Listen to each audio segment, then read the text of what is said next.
Hello and welcome to another recording. I'm going to take a second here to get everything sort of lined up. I'll get going in a few seconds, but this is the third in a series of broken down segments from our lecture. So this will correspond to the second day of class, Wednesday of the first week, and covering geometrical structures and hybridization. So again, I hope this is material that you have been through from general chemistry and you remember it to a pretty good extent. But getting straight into it, picking up where we sort of left off with Lewis structures, I want to emphasize again that Lewis structures involve just electrons. So oxygen normally has 6 electrons, carbon has 4, hydrogen has 1. And so in order to fulfill their octets, oxygen needs 2 more electrons. So it forms a bond here and a bond here. Carbon needs altogether 8 and only has 4, so it has 2 bonds to oxygen. It needs 1 more bond to hydrogen and another bond to hydrogen there. So it achieves its goal. So the geometric structures are still rooted in Lewis structures at first, just figuring out how the atoms are connected, how many electrons are involved. But from there, we need to start considering where these electrons reside. So yeah, they're in a bond, but what does that exactly mean? So when I draw 2 lines here, learn that one bond represents a so-called sigma bond, one is going to represent a pi bond. So any sigma bond by itself is a sigma, but as soon as you start going up into multiple bonds, double bonds and triple bonds, only the first one's sigma, all additional bonds would be pi bonds. And we'll mention what that is in a second. But these atoms come together and form this bonding situation. So let me go ahead and erase everything. So this is how we typically draw the structure. Lone pairs on oxygen, carbon in the middle, lines represent bonds. Okay, do it one more time. We have a nitrogen with normally it's 5 electrons. Hydrogen has 1, so nitrogen makes 1, 2, 3 bonds. It'll fulfill its octet. So those come in, we have those bonds, and looks like this. Okay, so now we need to start figuring out what exactly happens to this shape. So geometrical shape, I'm going to say, is simply 3-dimensional shape. And in some cases, molecule might only be 2 dimensions, and in rare cases, 1 dimension, linear molecules. But you need to consider what happens to 3-dimensional space. So you learned about something in general chemistry called Vesper theory, valence shell electron pair repulsion. And you combine that with hybridization, what's happening in certain atoms in terms of their geometry, how the orbitals line up, and combine that to come up with elaborate structures. We're going to pick up exactly where you left off from general chemistry. So valence electrons in atoms, so single atoms by themselves, so let's say just a carbon atom, for instance, or oxygen or hydrogen, nitrogen, whatever it might be, they have things that are in so-called atomic orbitals because they are atoms. So those orbitals, as you learned, were 1s, 2s, 2p, 3s, 3p, etc. We learned to count up when we do electron configurations. So I want to consider carbon first, because organic chemistry is very much carbon-centric. So we have a 2s orbital and three 2p orbitals, a px, py, and a pz associated with carbon when we think of this single atom. But when it forms a molecule, we're no longer going to have atomic orbitals because it's no longer an atom, it's part of a molecule. So those orbitals are allowed to reconform. So if you think about a really good analogy, if you had this, let's say you have 2 balloons, water balloons, but you blow them up with air, and you connect them, you don't time off, connect them with a straw. You're going to have 2 balloons roughly equal size, but if you squeeze one, it'll get smaller, causing air to move into the other one. And so we can reshape them. That's in essence what hybridization is doing, moving the electrons into a more comfortable shape based on some asymmetric pressure. So if I have this, again, 2 equal-sized spherical balloons connected by a straw, which can transfer air from one side to the other, squeeze on the left will get smaller, right will get bigger. Squeeze on the right will get smaller, left will get bigger. You move things around. So whereas we're moving air in this balloon situation, in this case, we're moving electrons. Energy should be constant. So whatever I've created, when I mix all these orbitals together, when I form a hybrid, when I put things together, mix them up and try to make them all equal, the 3 P's and the S have to be equal in energy. So if I've drawn this correctly, this goes down by, let's say, some value X, that means this has coefficient energy by some value x. So if I were to take a line and bring it across, this would need to be 3x, and this would need to be x, simply to make the energetics equal. So if this went down by x, down by x, down by x, and this went by 3x, net result, the energy stayed the same. Okay, so that's just me being kind of particular about the way I draw it. Should pay attention to little things, little details. We now also have to take into account what we've mixed together. So we have an S, a PX, a PY, and a PZ. So an S plus a P plus a P plus a P. So our hybrid is made up of S and 3P. So we signify that as SP3. That's where the term's going to come from. So SP3 counts for what we mix together. We mix one S and 3 Ps. They all have to be equal and they all have to somehow distribute. And we'll worry about that in a second, but at least energetically, I know what's going on. Carbon has 4 electrons to begin with. If you recall, we have spin up for the first one, spin down when you fill a shell, and then up, up, up, it goes 1 to each. So to mix orbitals, they do not all have to have electrons, nor do they all have to be filled. You're just mixing orbitals. So I'm going to do these two things independent. I have 4 electrons and 4 orbitals, 2 independent events. I mix orbitals, an S with a PPP, so SP3, 4 orbitals now. And now I have 4 electrons going to follow the same rules. They go spin up all the way across before going spin down. So every one of those is going to get one of these electrons. So this one's going to move over, that's going to move over. So let's see this happening. That one moves over, that one moves over, that one moves over, and then finally that. Meaning I now have 4 orbitals of equal strength that want to interact with other atoms. So if it's CH4, for instance, methane, as we'll learn, this hybrid will react with one hydrogen, this will react with another, this will react with another, and this will react with another. So you end up with a carbon with 4 hydrogens as a molecule. So something to keep in mind, atomic orbitals are simply sp, d, f, etc. They're straightforward. When you get into molecules, you get hybrid. You get mixtures of atomic orbitals to form a repositioned or redistributed electron cloud known as a hybrid orbital. Okay, that's our basics. That's our energetic basics. So let's consider what this does physically, and then it's 3-dimensional space. So I mentioned one was a px, one was a py, and one is a pz. So this represents something on a vertical axis in the plane of this page, this horizontal axis plane of the page, and then this represents an orbital that's going on an axis like this, that's coming in and out of the plane. And then the s orbital is spherical. It's centrally located around a central point, or symmetrically located around a central point. And when I mix them all together, I'm going to end up with hybrids that point all different directions. So I've done kind of a scatter plot for now, because this might not be exactly how they set up, but notice the distribution. So like that mentioned, when you squeeze a balloon, more goes on one side than the other. The squeezing process in this case is going to be something we're going to call sterics. And I'm going to use the term loosely. It's really electron propulsion or electron repulsion. But you can't have electrons in the same spot at the same time. So if you put all these little knobs in the middle, this represents the carbon nucleus, carbon nucleus, carbon nucleus, carbon nucleus. It's going to repel and push the electrons away from the nucleus. So you're going to spread in these ways. So it becomes sort of asymmetric. Hopefully that seems clear. So these are hybrids, these are original orbitals. Everything hopefully seems fine.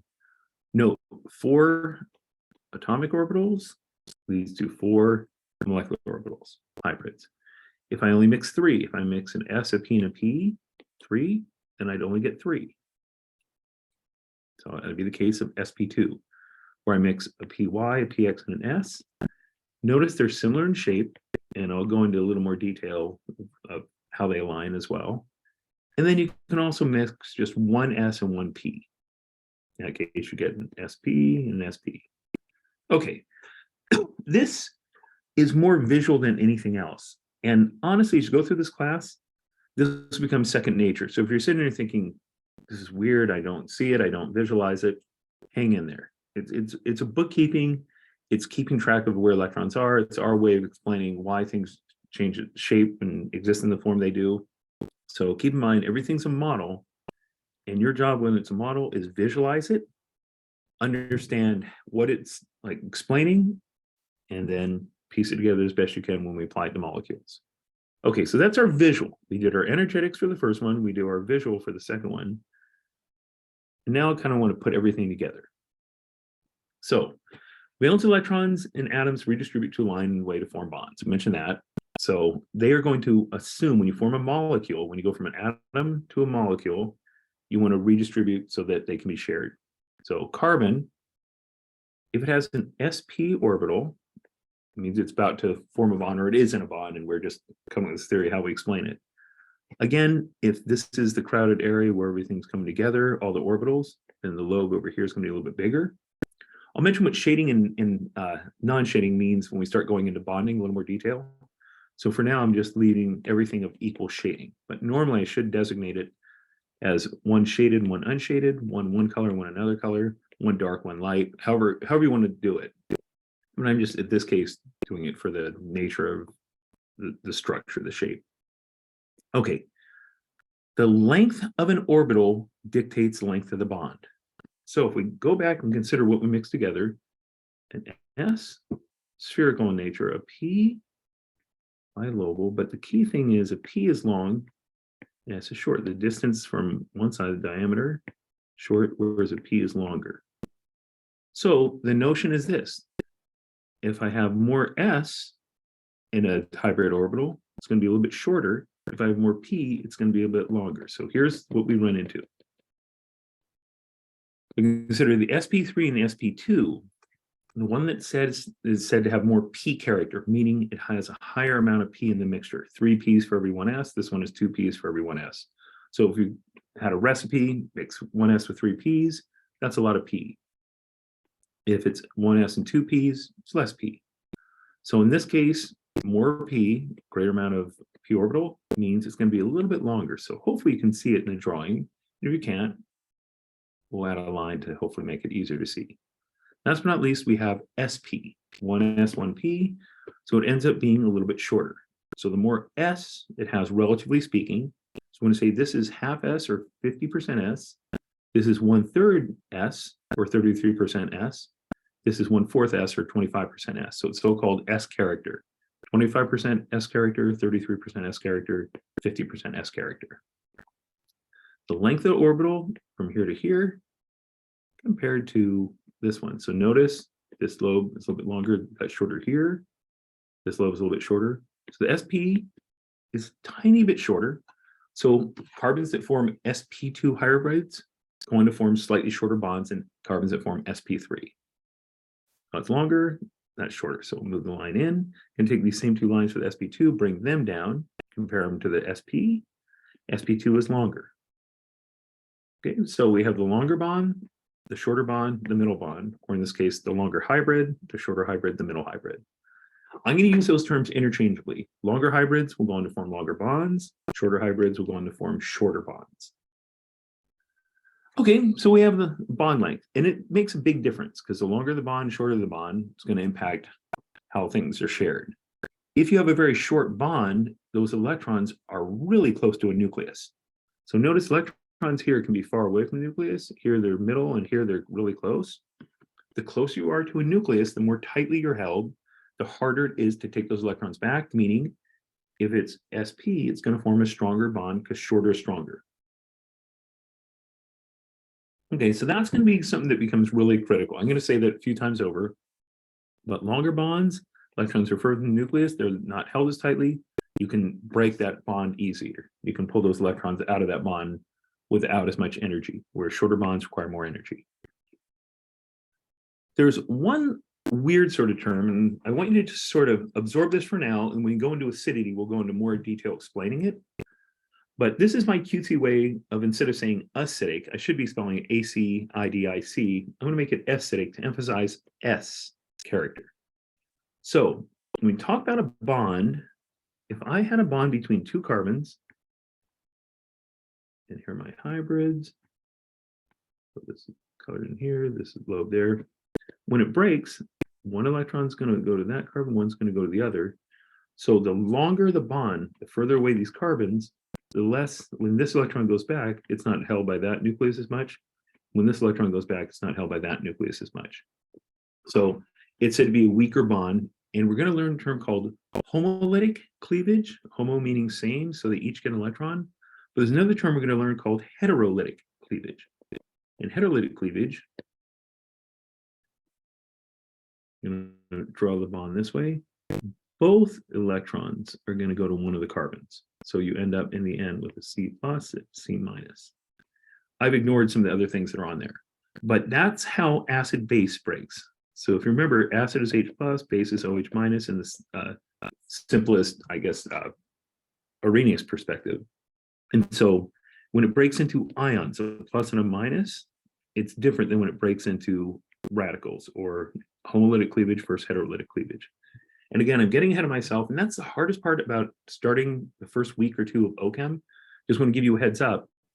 Lots of information is going to be thrown at you. Some you've seen before in general chemistry, some you haven't. And it's this sort of weird loop. You really could start OChem at one of maybe 10 different spots. So let's say there's 10 topics. It really doesn't matter which one you do first, because the first one, you kind of need to know the third one to learn it.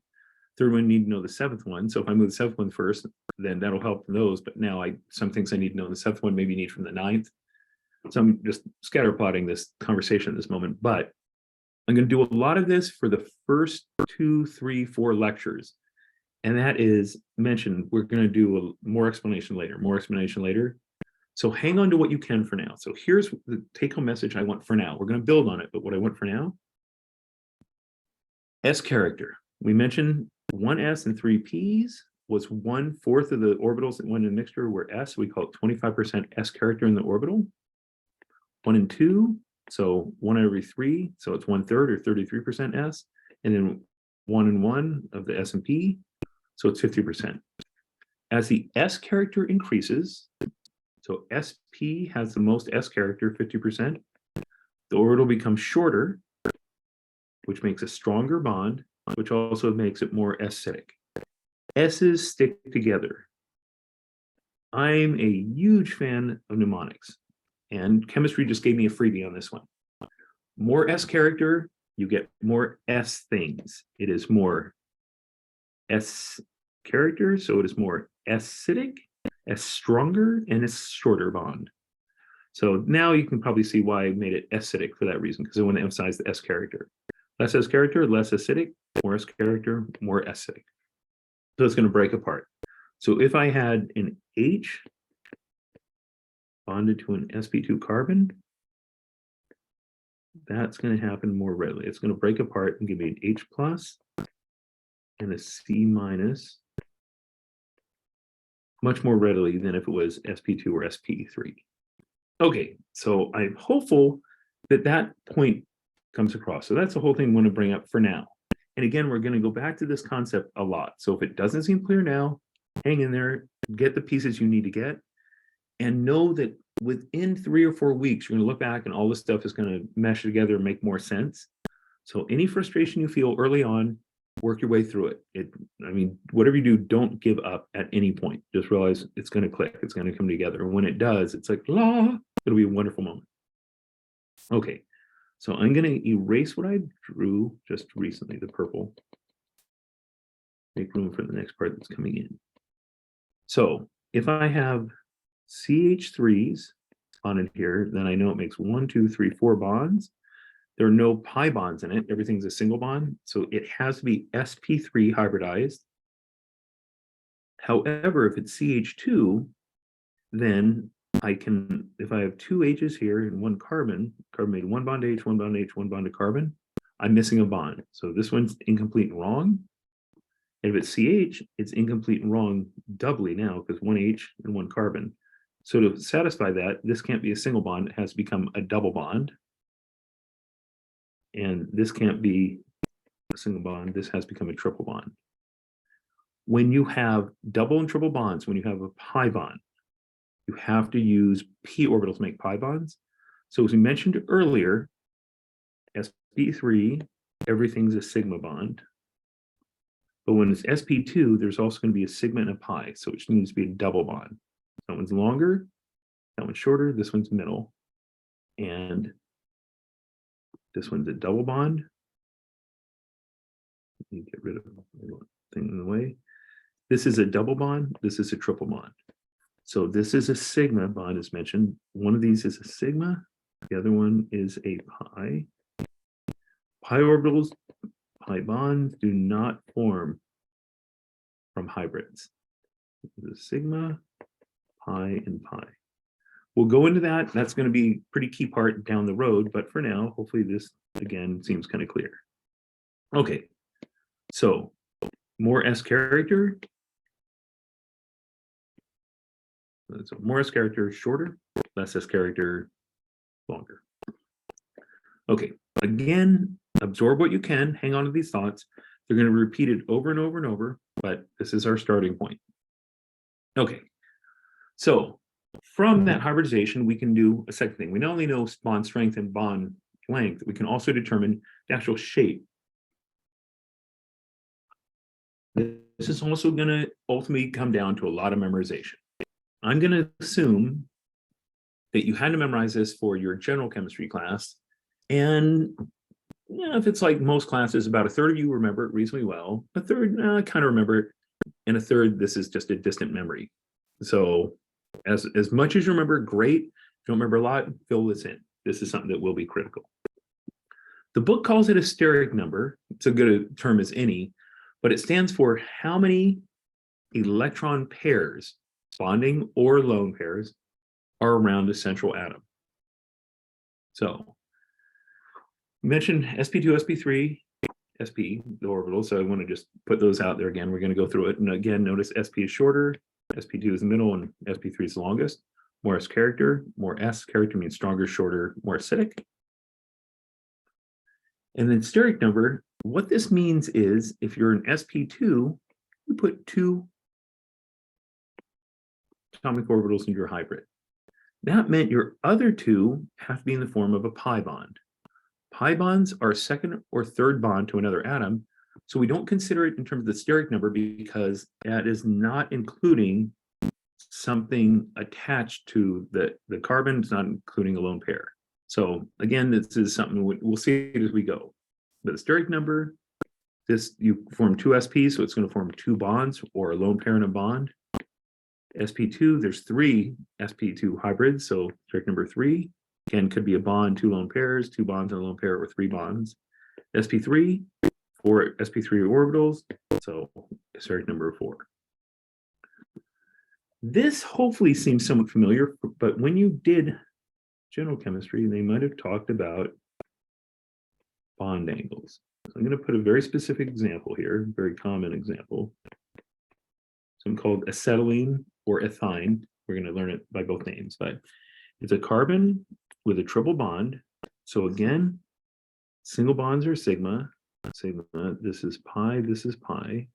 So because it is only involved in 2 single bonds, 2 sigma bonds, excuse me, it's going to be sp, and this one's got to be sp.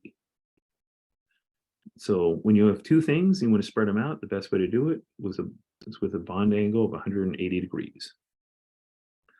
When it's a steric number of 3, then it ends up that you're going to have to now consider 2 dimensions, but spread out. So it's not going to be linear anymore. It's going to be trigonal planar, as it's known. So now if I have a carbon, and I'm going to emphasize a double bond is a perfect way to have sp2. So this is ethene, has a double bond, sigma, sigma, sigma, and pi. Sorry, my sigmas are challenged. So that means I have 3 sigmas and no lone pairs. So 1, 2, 3. So I need 1, 2, 3 SPP. Bond angle is going to be 120. So that angle from here to here, 120, from here to here, 120, here to here, 120. And then finally, when you have 4, you're going to have your carbon. Methane's going to be an easy example. H up top, H here, I'm going to introduce this notation. You're going to get used to it in time, but dash represents something going back behind the plane. Old wedge represents something coming out. It ends up, everything's SP3. Every angle is 109.5 degrees, like that. I want to add one more thing. This is SP2. It's also SP2. Okay, this, I hope, seems kind of clear. And again, information processing. You're just at this point taking in these facts. We're going to build on them. So again, with each of these new subjects I introduce, at first they're going to seem confusing. But when I start doing, like going into bonding, you're going to say, oh, I already learned about bond angle. So bonding is going to be a little bit easier when we talk about it. We talk about deformations and shapes, Vesper approach. You already know the angle it's supposed to be. So when these new angles kick in, you'll be better suited for it. So this is foundation. Again, I hope you're hanging on to a decent amount of information and realize that as you go through it more and more and more, it'll make more sense. Okay. So I'm going to erase my pictures. Actually, I'll leave them there for now, but the geometry is said to be linear. Like we said, 180 angle. Trigonal planar, because it's all in the plane with respect to that. And then tetrahedral is this shape. Got to hang on to those terms. Now, again, I think you got this in your general chemistry, but if you don't remember it, go back and review it. Okay, I am going to clear everything. So the shape, the geometry is linear. The shape, the reason I put a question mark here is I did simple examples with carbon, but if you have other atoms that have lone pairs, so I could have a carbon bonded to like an oxygen, for instance, and the shape's going to be a little bit different because oxygen doesn't make as many bonds. So, and if the centron, let's say, is a nitrogen instead of a carbon, the shape, need to be careful. So I'm going to leave that as a, let's guess, and give you a giant table to figure these things out. So I'm going to talk about coordination number. Coordination number and steric number are essentially interchangeable. Coordination number is a number of actual atoms attached to something.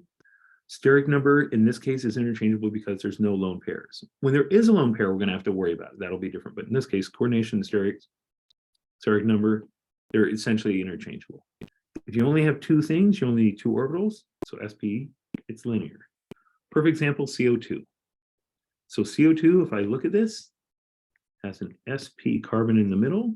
It has a sigma bond, a pi, and a pi. And again, pi's use p orbitals. We'll go into that in detail soon. Sigma, you have two sigma bonds, so coordination number is 2. Linear nature, 180-degree angle. Let me get rid of my writing as I go. We also mentioned that when you have a coordination number of 3 and no lone pair, so steric number 3, coordination number 3, interchangeable again. 3, so SPP, we mentioned trigonal planar. You can use BF3 as an example, not exactly an organic molecule, but good enough for us. Boron is, or originally has a 1s2, 2s2, 2p1. So it only has 3 valence electrons. So it can only form 3 bonds. It only has 3 electrons to share. So if it makes a 4th bond, the other atom would have to bring both electrons in and change the charge. Trigonal planar, as we mentioned before. So now it's going to get a little, not that much trickier, but if we have 2 things attached, 2 ligands, but now we have a lone pair, now they're no longer interchangeable. Coordination number, again, is the number of ligands. Steric number is the number of coordinated electron pairs. So 2 + 1 is 3, SPP 3.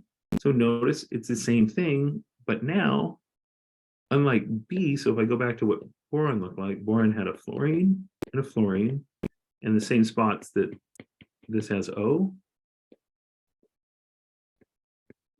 But where this has a F, this has a lone pair. So this has an sp2 hybrid orbital that's bonded to that.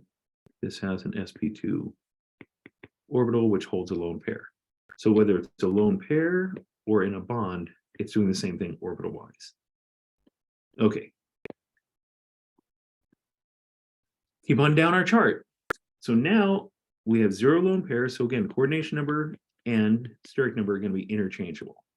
4 + 0 is 4, so or SPPP. So I need 4 atomic orbitals to mix in the hybrid, so sp3 hybridized. So this is what I was trying to draw before. Hopefully this again makes sense. This H is coming out, H is going back, this H is here, this H is here.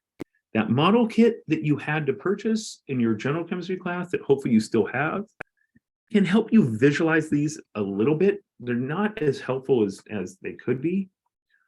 But if you can build a model at first and recognize the shape, then maybe go into more like other sources. If you want to go online and look at how things look at the pictures in the book, you're eventually going to have to be able to rotate things in your mind. So if it helps for you to watch something literally rotating in space so you can visualize it, go do that. Come up with a visual of it. If you're perfectly fine looking at something static and recognizing in back and in front, so let's say by nature you know how to draft things, you know how to draw plans to see 3-dimensional things squashed into 2 dimensions, you're going to be in great shape. You're going to be able to work your way through this. Other examples in chemistry, organic chemistry, I should emphasize, 3 ligands attached, 3 atoms attached, and 1 lone pair. So again, 3 plus 1 is 4. So 4 would be SPPP, same story. But now, instead of a bond, so just like we said before, instead of a bonding orbital, it's now a non-bonding orbital, but it's still an sp3. It's still shaped the same way. Notice the name just went to trigonal pyramidal as opposed to trigonal planar. This lone pair causes repulsion of these bonds. They go down. Notice it looks just like, let me erase this for a second. Notice it looks just like what it was when it was carbon with an H, but it's not carbon with an H, it's a nitrogen. So the rest of them stay the same. The bond angle, ideally 109.5, but as you learned from Vesper theory, this lone pair causes repulsion. The angle probably is going to go down to about 107. One last thing for our table, 2 plus 2. So 2 atoms attached and 2 lone pairs. So 2 plus 2, 4. So steric number of 4. So SPPP has to be sp3 hybridized. Typical example we show is water. Same story as before. We have these orbitals that are going back, coming out with these lone pairs. But instead of being an atom, it's just a pair of electrons unattached to anything. Bond angle here, first prediction 109.5 because of the hybridization. Because we have 2 lone pairs repelling, this comes down to about 105, a little less than 105. So note that in your GChem class, your inorganic chemistry portion, you talked about coordination numbers of higher than 4, 5 and a 6. Steric numbers higher than 4, 5 and a 6. We only go up to tetrahedral OChem because carbon only goes up to 4 bonds. So we're going to kind of call it quits on this table. But if you're reviewing your GChem, which you should, you're going to see that this table can extend. So have a little bit more information. So 3D structures. We mentioned CO2. I want to emphasize that CO2 has lone pairs here and here. But note that it is linear in nature and it's sp hybridization around the carbon. Not the oxygens. The oxygens have 1, 2, 3 with a sigma, so steric number of 3. So they're sp2 and sp2. But the carbon, the center atom dictates the shape. So it's linear geometry, linear shape. BF3 we mentioned has no lone pair here, so it's trigonal planar. sp2 hybridization causes trigonal planar geometry. Methane we mentioned, sp3 because it has 1, 2, 3, 4 hydrogens attached, so I need an S, a P, a P, and a P. Gives me tetrahedral geometry. So these were our straightforward examples from the table before. Ammonia, just like carbon, has 3 bonds. Carbon has a 4th bond. This has, instead of a 4th bond, a lone pair. So it's going to be the same hybridization, 1, 2, 3, 4 things around it. But again, our shape is going to be called trigonal pyramidal because we don't count lone pairs in this shape. We count it in the geometry. So it's still tetrahedral geometry, but in this case, it's a different shape. So trigonal pyramidal for the shape.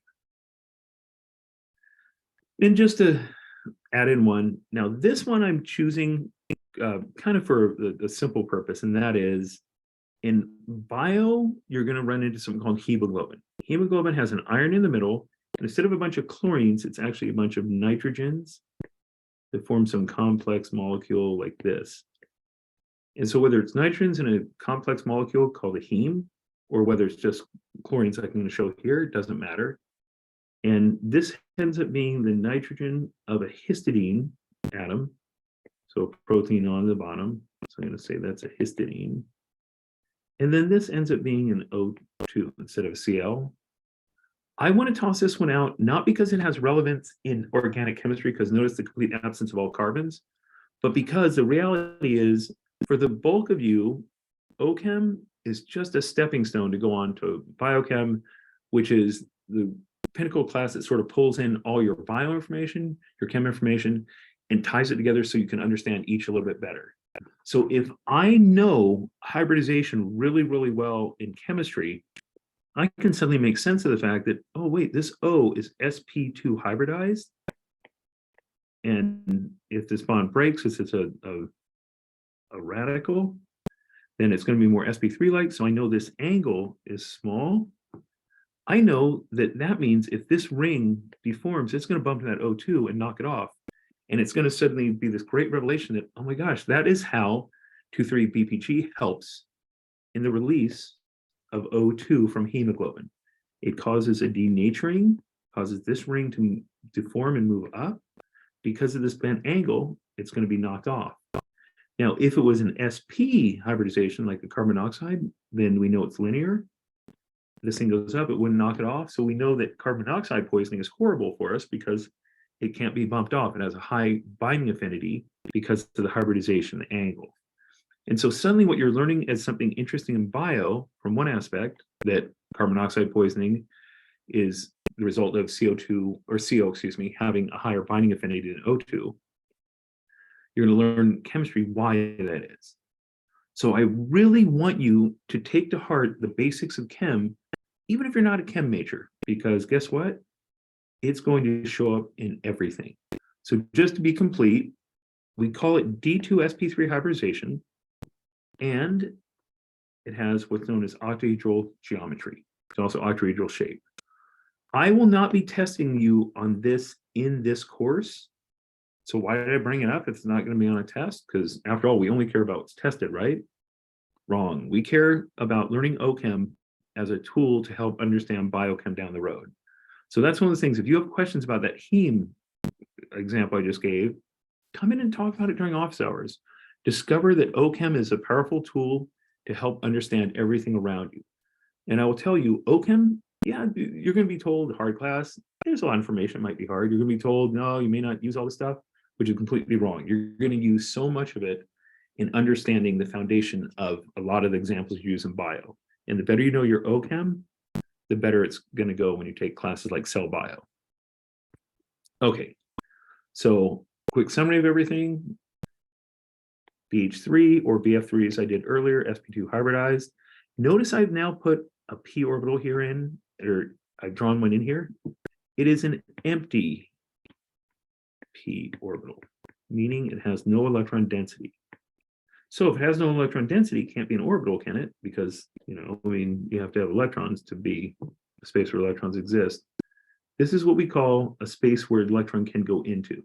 So BH3 or BF3 can accept electrons into an empty p orbital. It's going to become an important concept down the road. But for now, sp2 hybridization, trigonal planar, sp3 tetrahedral. Let me get rid of what I've drawn here. Now I've drawn this orbital in. So this lone pair is now in here. And then water, this lone pair. So we've done the same structures, notice, when it was in the table, when we did the Lewis structures earlier, with, I shouldn't say Lewis, but hybrid between Lewis and molecular structure. These are the molecular structures with the orbitals drawn in. Everything we've done, I want you to get to this point in your visualization. Recognize orbitals can have electrons. This is that rare case of an empty p orbital. Notice it's perfectly symmetric. When it's actually hybrid, it's asymmetric. So this is an sp3 hybrid, so big on one side, small on the other. And last thing I want to do is just sort of put this into a table form. So we mentioned the good example of coordination number of 2, steric number of 2 with CO2. We did SO2 for our bent shape. We did water for our bent with 2 lone pairs. So notice no lone pairs, coordination number 2, linear, SP. Coordination number 2, but 1 lone pair, so steric number of 3, SP2. 2 atoms attached, so coordination number 2, 2 lone pairs, so a steric number of 2 plus 2 of 4, SPPP, SP3. Bond angle should be around 109.5, but notice the angles are a little bit less, as we mentioned before. So this is adding a little more accuracy. This is taking Vesper into account. 3 with no lone pairs, trigonal planar, everything's going to be 120. 3 attached, but 1 lone pair. Lone pair is going to repel it down. That was ammonia. And then methane. So I'm doing the same thing over and over, but putting it in a different organized format. So your job is figure out which way you like to look at something to learn it. And I hate using the M word, but memorize it. This summarizes it. The previous one summarized it. The table we went through first summarized it. Learn it whatever way you can, but these are the things you're going to have to know. Coordination number, number of atoms attached, steric number, number of atoms, and lone pairs about a central atom. The steric number tells you how many atomic orbitals you need in your hybrid. So steric number of 2, SP. Steric number of 3, SP2. Steric number of 4, SP3. Okay, so last of everything here. I want to see if you can help me out in filling out this chart. I'm going to go into molecular formulas, and we're going to go into Lewis structures and 3D structures, how we connect it. So C2H6O, lots of different ways it can be formed, actually not lots, 2. But one of those ways is a carbon-carbon skeleton with an O on the end. It also have a carbon with an O in the middle and a carbon on the end. But for this one, this is a little more specific. So C2H6O, there's a few versions of this. This one, you're really limited. You can only be this. So Lewis structure draws carbon and carbon, each with 4 bonds connected to an O, and then fill in the H's last. The 3D structure, sp3. So this has to be a tetrahedral carbon. This is bent, just like it was in water. So this angle, again, is going to be 104.5 was water. This is a little bit bigger, so it can't repel down as much. So maybe around 105, 106. This compound, a couple different ways. The end could be in the middle or the end could be at the end. According to this, I have a carbon, N in the middle and a carbon. This one's a little bit different. This is HH on a carbon, connected to an N with an H and HHH on a carbon on the end. Central atom this time is nitrogen. So I'm going to represent nitrogen with a lone pair and 3, so sp3 hybridization because steric number of 4. So it's going to be tetrahedral in the middle with 2 tetrahedral carbons attached to it. Starts to get a little bit funky looking, but hopefully you can recognize what this is. So all the angles are 109.5-ish. This one's going to be a little bit less because that lone pair repels it. And then last but not least, if we have a plus charge, we can do a couple weird things. So the plus charge is either going to be on the O or a carbon. Hydrogen can't really have it because if it has plus charge, it has no electrons, can't bond. And so one possible structure is this. Carbon with 1, 2, 3, 4 bonds, carbon with 1, 2, 3, 4. Oxygen this time has 1, 2, 3 bonds and a plus charge. So I think we remember that from last lecture. When it forms 2 bonds, it's neutral, but when it forms a 3rd bond, it loses a lone pair, it's positive. 3 H's in a carbon, so 4 things attached. So this is sp3. This carbon has 1, 2, 3 things attached to a lone pair, so this is only sp2. sp2 ends up being trigonal planar. This O has a carbon, an H, and a lone pair, so 3 things attached. This is also going to be sp2. So this carbon here is sp3, and we have it tetrahedral. This carbon here is sp2, and it's trigonal planar. And this oxygen is also sp2, and it too is trigonal planar. A lot of information being thrown at you really quickly. Go back and review this material. This is going to be a foundation thing. It's going to become a routine. In 3 to 4 weeks, you're going to not even think about it. It's just going to automatically recognize this. but it takes time to get there. It's like learning a foreign language. You got to practice with it before you can speak it without thinking about what you're doing. Okay, so this is where this one ends. That ties off our Wednesday. Thanks for sitting through all this. And I will end the lecture and talk soon.